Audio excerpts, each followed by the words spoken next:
சீமானை பொறுத்தப்பட்டு அவர் தான் அந்த பார்ட்டிக்கு பேச இருக்கார். நீங்கள் அவருக்கு அடுத்த தலைவர் யாராவது சொல்லுங்கள் பார்க்கலாம். அந்த கட்சியிலையும் அவருக்கு அடுத்த தலைவர்லாம் யாரும் விஜய் பண்ணுற மாதிரி காங்கிரஸை பற்றி சைலண்டானால காங்கிரஸை பற்றியும் சீமான் விமர்சிக்கிறார். ஸோ இந்த மாதிரி இருக்கிற சூழ்நிலை இருக்கிறப்போ அவருக்கு அது ஒரு கொள்கை கூட்டமாக இருந்ததுன்றது உண்மை. பட் அது அவருக்கு பலன் கொடுக்காது. ஏன்னா விஜய் இவர் கண்டுக்கிறதே கிடையாது. அவருடைய வேலையை பார்த்துட்டு போகிறார். அவருக்கு வர க்ரௌடே என்டையர் இவருக்கு வர க்ரௌடோட அவருக்கு வர க்ரௌடு அதிகம். இப்போ பண்ணினாருன்னா கொஞ்சம் இந்த விஜயோட அந்த புயலில் அவர். புதிய தலைமுறை நேயர்களுக்கு வணக்கம். நம்ம தமிழக அரசியல் களத்தை பார்க்கும்பொழுது நாளுக்கு நாள் தினசாகிட்டே போகுதுன்னு தான் சொல்லணும். தமிழக அரசியல் களத்தில் மூன்றாவது பெரிய கட்சியாக 2021, 24 தேர்தல்களில் தன்னை ஒரு மூன்றாவது ஃபோர்ஸாக காட்டிக்கிட்ட நாம் தமிழர் கட்சி இங்கே ஒரு மிகப்பெரிய கேள்விக்குறியாக மாறுது. 2021 சட்டமன்ற தேர்தலில் 6% வாக்கு, 2024 மக்களவைத் தேர்தலில் 8% வாக்கு அப்படின்னு தமிழக அரசியலில் வளர்ந்து வந்த சீமான் கடந்த சில நாட்களாக விஜய் மீதான எதிர்ப்பை ரொம்ப கூர்மைப்படுத்துகிறாரு. அதே நேரம் விஜய் தரப்புலேருந்து நேரடியாக விஜய்கிட்ட இருந்து மறைமுகமாகவோ நேரடியாகவோ சீமான் மீதான விமர்சனம் வர்றதே இல்லை. மறுபக்கம் திமுக, பாஜக இவங்க எல்லாருமே மத்திய மாநில ஆளும் கட்சிகள் விஜய் மீதான விமர்சனத்தை ரொம்ப கூர்மைப்படுத்துகிறாங்க. முதல்வர் ஸ்டாலினாகட்டும் அல்லது அமைச்சர்களாகட்டும் தொடர்ந்து விஜயை தாக்கி பேசுகிறத மறைமுகமாகவோ நேரடியாகவோ தாக்கி பேசுகிறத பார்க்குறோம். பாஜகன்னு பார்க்கும்போதும் சில முக்கியமான தலைவர்கள் விஜயை அன்றாடம் அட்டாக் பண்ணி பேசுகிறாங்க தமிழக அரசியலில். அப்படி பார்க்கும்பொழுது மூன்றாவது ஃபோர்ஸாக மாறின சீமான் இப்போது விஜய் மீதான எதிர்ப்பை மட்டும்தான் பிரதானப்படுத்துகிறாரு. இப்படி பண்ணுறது அவரோட அரசியலுக்கு நல்லதா? ஒரு தனித்துவமான தலைவனாக அவர் நீடிக்கணும் அப்படின்னா அவர் என்ன செய்யணும் அப்படின்ற கேள்விகள்லாம் எழுது. இந்த சூழலில் இது குறித்து நம்ம கூட பத்திரிகையாளர் பிரியன் இணைஞ்சிருக்காரு, அவர்கிட்ட கேட்கலாம்.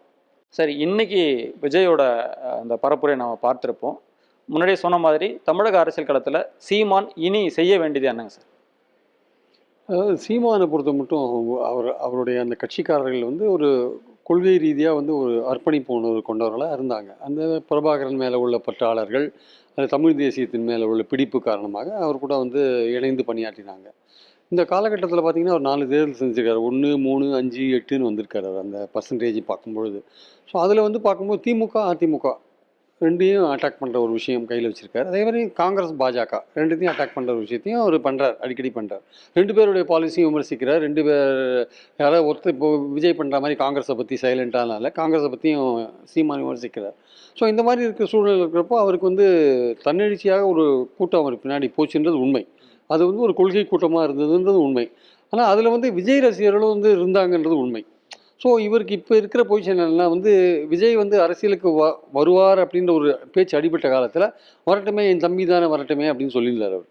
ஆனால் அவர் வந்தவர் என்ன பண்ணார், ஒரு பெரியார் தன்னோட வழிகாட்டியாக வச்சுட்டாரு. திராவிடம் என்றதை தன்னோட கொள்கையை ஒரு விஷயமா சொன்னார். இதுதான் சீமானுக்கு திராவிடத்தை எடுத்து பாலிடிக்ஸ் பண்ணிட்டு இருக்காரு சீமான்.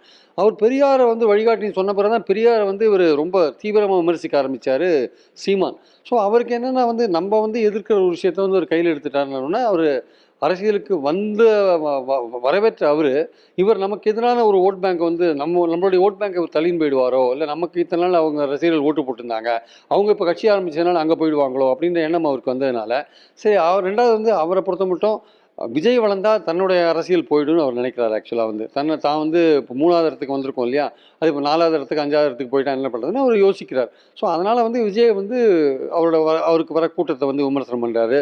நயனதாரா கூட கூட்டம் வருன்றாரு. அப்புறம் காங்கிரஸ் ஏன் விமர்சிக்கலன்னு கேள்விலாம் கேட்குறாரு. ஸோ அவருடைய பாணி இப்போ அவருடைய பேச்சுன்றது பார்த்தீங்கன்னா இப்போது ஆளுகின்ற பாஜக அரசு, மத்தியில் பாஜக கூட்டணி அரசையோ இல்லை இங்கே இருக்கிற திமுக அரசையோ விமர்சிக்கிறதோட கிட்டத்தட்ட விஜய் விமர்சனத்தை கிட்டத்தட்ட ஒரு முக்கியமான ஒரு அஜெண்டாவாக இப்போ கையில் இருக்கிறத நம்ம பார்க்குறோம் நம்ம. பட் அது அவருக்கு பலன் கொடுக்காது. ஏன்னா விஜய் இவர் கண்டுக்கிறதே கிடையாது. அவருடைய வேலையை பார்த்துட்டு போகிறார். அவருக்கு வர க்ரௌடே என்டையர் இவருக்கு வர க்ரௌடோட அவருக்கு வர க்ரௌடு அதிகம். இவருக்கு இவர் இந்த மொழி சிறுபான்மையோர் போன்றவர்களெல்லாம் பகைச்சின்னு இருக்காரு ஏற்கனவே.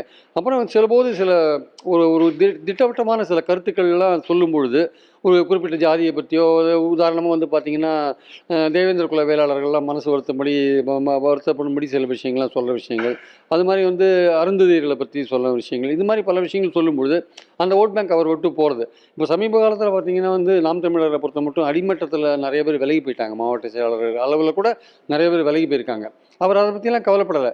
எப்படி நம்ம விஜய் அவர் மட்டும்தான் அந்த பார்ட்டிக்கு பேஸாக இருக்காரோ, அவர் பிரபலமான சினிமா நடிகராக இருக்கார். அது செல்வாக்கு அதிகமாக இருக்கிற ஒரு நடிகராக இருக்கார். ஆனால் இவரை பொறுத்த மட்டும் சீமானை பொறுத்த மட்டும் அவர் தான் அந்த பார்ட்டிக்கு ஃபேஸாக இருக்கார். நீங்கள் அவருக்கு அடுத்த தலைவர் யாராவது சொல்லுங்கள் பார்க்கலாம். அந்த கட்சியிலையும் அவருக்கு அடுத்த தலைவர்லாம் யாரும் உங்களால் சொல்ல முடியாது. ராஜீவ்காந்திலாம் இருந்தாங்க, அவங்களாம் போயிட்டாங்க. கல்யாண சுந்தரம் போயிட்டார். அவங்களும் அப்போது சொல்லும்படியாக அடுத்த தலைவராக இல்லை. ஸோ அதனால் சீமானை பொறுத்த மட்டும் அவரும் வந்து அடுத்த கட்ட தலைவர்களை ரெடி பண்ணுறதுக்கு ரெடியாக இல்லை. நான் தான் கட்சி, நான் வச்சது தான் அப்படின்னு ஒரு ஒரு ஒரு ஒரு ஆட்டோக்ராட் பாணியில் வந்து தான் அந்த கட்சியை நடத்திட்டு இருக்காரு. இஷ்டம் இருந்தால் இரு, இல்லாட்டி போன்ற பாணி தான் நடத்திட்டு இருக்காரு. இப்போ சமீப காலத்தில் பார்த்தீங்கன்னா அங்கேருந்த விஜய் ரசிகர்களுக்கும் அங்கேருந்த கொஞ்சம் அதிருப்தியில் இருந்த ஆஃபீஸ் பேரர்களுக்கும் விஜய் பார்ட்டி ஆரம்பித்தது வந்து ஒரு ஆப்ஷனாக இருக்குது அவங்களுக்கு. ஸோ அவங்க வந்து அங்கேருந்து இங்கே வரதுக்கு சௌகரியமாக இருக்குது. நிறைய மாவட்டங்களில் வந்து பார்த்திங்கன்னா வந்து அந்த ஷிஃப்ட் நடந்திருக்கு. விஜய் கட்சிக்கு போகிற ஷிஃப்ட் நடந்திருக்கு. அது வந்து சீமானே அந்த கட்சிக்கு முகமாக இருக்கிறதுனால நமக்கு அது பெருசாக தெரியல. ஏன்னா அதுக்கு அடுத்தபடியாக அவர் யாரையும் டெவலப் பண்ணாதனால அவங்க போன விஷயங்கள் கீழே இருக்கிறவங்க போன விஷயத்தெல்லாம் அந்த கேடர் வந்து சைலண்டாக மூவ் ஆகிட்டான். அதோடைய பாதிப்பு தான் அவருக்கு வந்திருக்கு ஆக்சுவலாக. இனிமே வந்து அவர் வந்து விஜயை அட்டாக் பண்ணுறதுக்கு பதிலாக அவர் தமிழ் தேசியம் என்ற கொள்கையில் வந்து டெடிகேட்டடாக இருந்தார். இப்போ ஈவன் வந்து ஸ்ரீலங்கா ஈழத்தமிழர்கள் இஷ்யூ அல்லது பிரபாகரன் போன்ற விஷயங்கள்லாம் கொஞ்சம் அவுடேட்டடாக போயிட்டுருக்கு.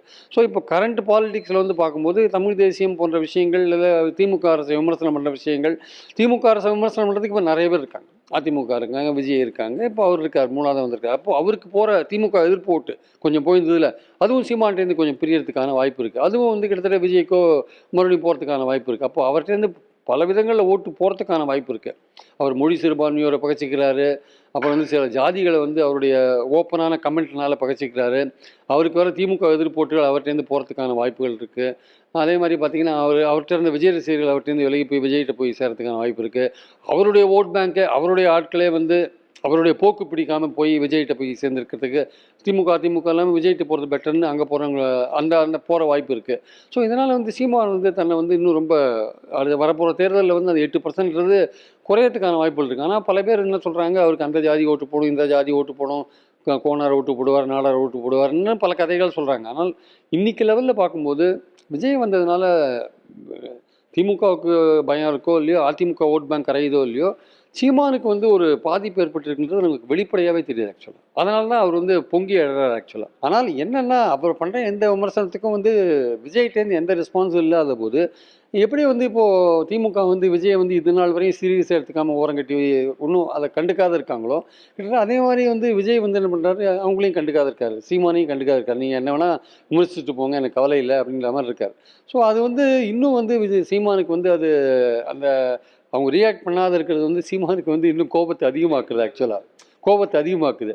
அதனால் அவரோட ஒவ்வொரு ப்ரெஸ் கான்ஃபரன்ஸ்லையும் பார்த்தீங்கன்னா வந்து ஏதோ ஒரு கேள்வி கேட்கும்போது அவர் பொங்கி எழுந்துடுறாரு ஆக்சுவலாக வந்து. ஸோ அவர் கொஞ்சம் அந்த விமர்சனத்தை வந்து கட்டுப்படுத்திட்டு அவருடைய கட்சி வளர்ச்சி தன்னுடைய கட்சியில் தான் மட்டும்தான் முகமாக இருக்கிற ஒரு விஷயம் இருக்குல்ல, அதை மாற்றி அடுத்த கட்ட தலைவர்களை ரெடி பண்ணுறது, இந்த கட்சியில் கீழ்மட்டத்தில் வலுவாக்குறது. ஏன்னா அவருடைய கட்சியை பொறுத்த மட்டும் பூத் லெவலெலாம் ஆட்கள்லாம் பெருசாக கிடையாது. ஆனால் இருந்தாலுமே அவருக்கு ஓட்டு ஏறி இருக்கிறது உண்மைதான். ஆனால் அந்த ஓட்டு தான் இப்போ குறையிறதுக்கான வாய்ப்பு இருக்குது. அப்போ இந்த சூழலில் வந்து அவர் இன்னும் அடியில் கட்டுமானங்கள்லாம் பலப்படுத்த வேண்டிய அவசியம் இருக்குது. அடுத்த கட்ட தலைவர்களை ரெடி பண்ண வேண்டிய அவசியம் இருக்குது. ஸோ அதெல்லாம் பண்ணணும் ஆக்சுவலாக. இப்போ பண்ணினாருன்னா கொஞ்சம் இந்த விஜயோட அந்த புயலில் வந்து அவர் தப்பிக்கிறதுக்கான வாய்ப்பு இருக்குது. கொஞ்சம் அதே ஓட் பேங்கை மெயின்டைன் பண்ணாரு வச்சுக்கோங்க. அப்போ ஒரு மறுபடியும் வந்து சீமான் வந்து தன்னை தக்க வச்சு கொண்டு இருக்கிறாருன்னு ஒரு எண்ணம் வரும். அப்போ அதுக்கு என்ன பண்ணணும் அவர்னா, தனக்கு அடுத்தபடியான தலைவர்களை தயார் பண்ணணும், தன்னுடைய கட்டுமானங்களை வந்து இன்னும் ஸ்ட்ரென்தன் பண்ணணும், தன்னை விட்டு இன்னும் யாரும் போகாத பார்த்துக்கணும். ஸோ இதெல்லாம் அவர் பண்ணிவிட்டு இந்த விஜய் அட்டாக் பண்ணுறதை விட்டுட்டு அவர் வழக்கமாக பாஜக காங்கிரஸ் அட்டாக் பண்ணுறதோ இல்லை திமுக அட்டாக் பண்ணுறதோ இல்லை ஈவன் அதிமுக அட்டாக் பண்ணுறதோ அந்த மாதிரி விஷயங்களை அவர் கையில் எடுக்க வேண்டிய அவசியம் இருக்குது ஆக்சுவலாக.